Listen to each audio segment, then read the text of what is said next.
और बताओ गाइस क्या सिस्टम चल रहा है। देखो आज हम बात करने वाले हैं एनमैक्स पे its journey in India from start to end, its impact and its relevance in Indian anime community. Animax एक इंडियन टीवी चैनल था जो एनिमे ब्रॉडकास्ट करता था। ये लॉन्च 5 जुलाई 2004 को हुआ था और इसे सोनी पिक्चर्स एंटरटेनमेंट ओन करते थे। उस समय इसके ब्रांड एम्बेसडर इरफान पठान थे।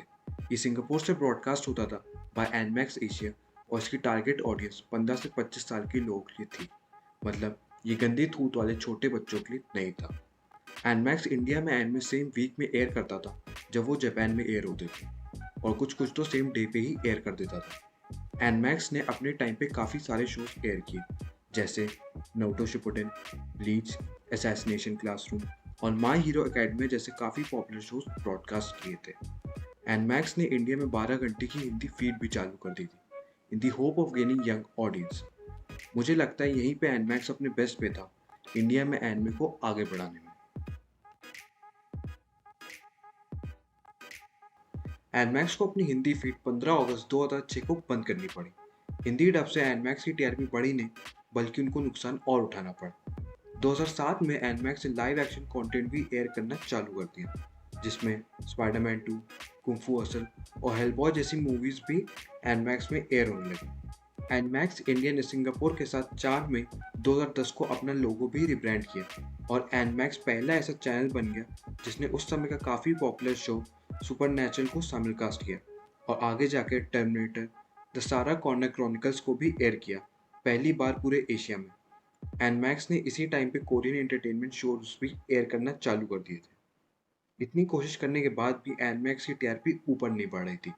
2012 में एनमैक्स ने सारे non anime based shows air करना बंद कर दिए और अपना सारा फोकस सिर्फ एनिमे शोज एयर करने में लगा दिया।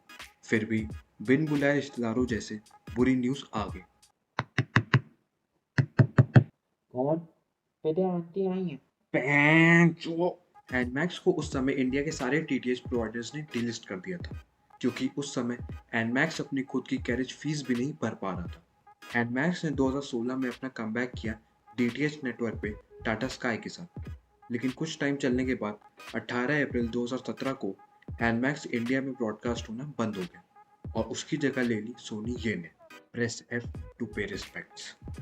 एनमैक्स आगे जाकर डिजिटल प्लेटफॉर्म सोनी लिव में आया, पर 3 साल चलने के बाद 8 मई 2020 में वहां से भी हट गया। देखो यार, इंडिया में एनमैक्स के डाउनफॉल का एक ही मेन रीजन था, लैक ऑफ मैच्योर्ड ऑडियंस। जब एनमैक्स इंडिया में रिलीज हुआ था तब एनिमे की पॉपुलैरिटी बहुत कम थी कंपेयर टू नाउ। उस समय एनिमे को बहुत कम लोग जानते थे और हमारी इंडियन ऑडियंस उतनी मैच्योर भी नहीं थी।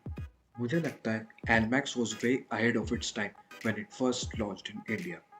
लेकिन जितनी भी उस टाइम की डेडिकेटेड ऑडियंस है, वो हमेशा याद रखेगी एनमैक्स के एफर्ट्स को इन पॉपुलराइजिंग एनिमे इन इंडिया।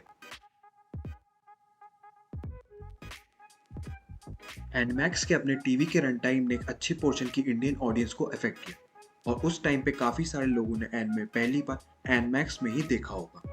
मैं पोकेमॉन, बेब्लेड, ड्रैगन बॉल और डोरेमोन जैसे कार्टून नेटवर्क और डिज्नी में आने वाले एनिमे की बात नहीं कर रहा हूँ, क्योंकि उस समय हमें वो कार्टून लगते थे।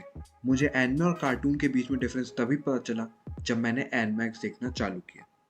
देखो, एनमैक्स ने इंडिया में एक नए ब्रीड के लोगों को जन्म दिया, जिनको हम आज के समय बुला सकते हैं वेटरन वीप्स, जिनका एनिमे को इंडिया में आगे बढ़ाने में काफ़ी कंट्रीब्यूशन है। Salute to you motherfuckers. मुझे अब भी याद है जब मैंने पहली बार टीवी पे एनिमे देखा था। मैं कार्टून से उस समय बोर हो गया था, तो मैं ऐसे ही चैनल चेंज करते करते एनमैक्स में आ पहुंचा। उस समय एनमैक्स से ब्लीच एयर हो रहा था। उसको देख के मेरे दिमाग की नसी फट गई।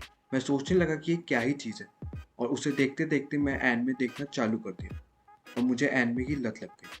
ヘルプを送信してください。 देखो, बिना किसी शक के एनमैक्स का काफ़ी बड़ा हाथ रहा है एनिमे को इंडिया में पॉपुलराइज करने का, और उसके बिना काफ़ी लोगों को पता ही नहीं होता कि एनिमे किस नशे का नाम है। देखो यार, अब हम आज के मेन सवाल पे आते हैं। क्या एनमैक्स आज के समय भी रिलेवेंट है, और क्या एनमैक्स को वापस टीवी पे आना चाहिए? नहीं। अगर एनमैक्स इंडिया में आज के समय एयर होगा तो वो काफ़ी इरेलीवेंट होगा, और अगर हम इसके लॉजिकल एस्पेक्ट्स की बात करें तो मान लो एनमैक्स किसी तरह ऑन गोइंग पॉपुलर शोज को एयर करना चालू कर देता है, तो फिर उनकी टाइमिंग क्या होगी और कब वो इंडिया में एयर होंगे। देखो, पहले इंडिया में इंटरनेट का इतना क्रेज नहीं था और एनिमे देखने का एक ही सोर्स था, एनमैक्स। अब टाइम बदल गया है और जब तक कोई नया एपिसोड एनमैक्स पे एयर होगा, उससे काफ़ी पहले ही लोग उसे नेट पे देख लेंगे। देखो, अगर तुम एनमैक्स पे एनिमे देखोगे तो तुम कुछ ही सिलेक्टेड शो सिलेक्टेड टाइम पे देख पाओगे, और अगर तुम इसी चीज़ को ओटीटी प्लेटफॉर्म से कंपेयर करोगे तो तुम कोई भी शो किसी भी टाइम पे अपनी कन्वीनियंस से देख पाओगे। मतलब एनमैक्स आज के समय ओटीटी जाइंट से compete नहीं कर पाएगा और फिर से फेल हो जाएगा, मेरे एग्जाम के रिजल्ट्स की तरह। मैंने ये पार्ट इसलिए डिस्कस किया है क्योंकि आज भी लोगों को लगता है कि एनमैक्स को इंडियन टीवी में वापस आना चाहिए। तुम लोगों ने ऐसे वीडियो देखे ही होंगे, the return of Animax 2021, Animax finally coming back to India. पता नहीं क्यों। देखो, जो एनमैक्स को अपना काम करना था उसने पहले ही कर दिया था, एनमे को इंडिया में हेड स्टार्ट देना।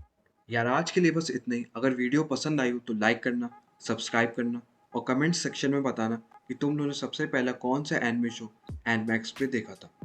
मैं भी जा रहा हूँ, मुझे अपनी टंकी के अंदर बैठ के डिप्रेस होना है। खास